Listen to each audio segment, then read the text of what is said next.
White হাউসের মসনদে Donald ট্রাম্পকে বসাতে যে ভারতীয়রা পূজা করেছিল, আজ তারাই মার্কিন যুক্তরাষ্ট্রের পণ্য বর্জনে ডাক দিয়েছে। ভারতীয়দের পূজা কাজে দিয়েছে, ট্রাম্প ক্ষমতায় বসেছে। কিন্তু বন্ধু ট্রাম্প খুব একটা সদয় নয়। ভারতের উপর আরোপ করেছে 50% শুল্ক, তাতেই মাথায় হাত ভারতের। ভারতের রপ্তানি পণ্যের উপর 50% শুল্ক আরোপ করার পর থেকে সামাজিক যোগাযোগ মাধ্যম ও ভারতীয়দের মধ্যে দেশি পণ্য কিনে আমেরিকান পণ্য বর্জনে ডাক বেড়েছে। ম্যাকডোনাল্ডস, কোকা কোলা থেকে শুরু করে অ্যামাজন, অ্যাপলের মতো যুক্তরাষ্ট্রভিত্তিক বহুজাতিক কোম্পানিগুলো বয়কটের মুখে পড়েছে ভারতে।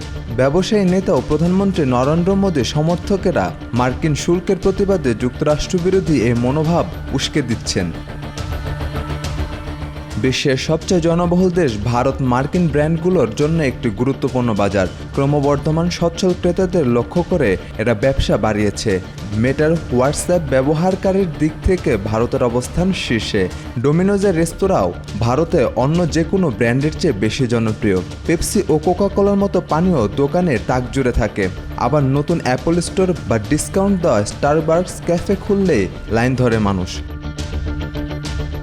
সব মিলিয়ে বলা যাচ্ছে, কোণঠাসা হয়ে পড়ায় যুক্তরাষ্ট্রের বিরুদ্ধে গণ আন্দোলনে ভরসা হয়ে পড়েছে ভারতীয়দের।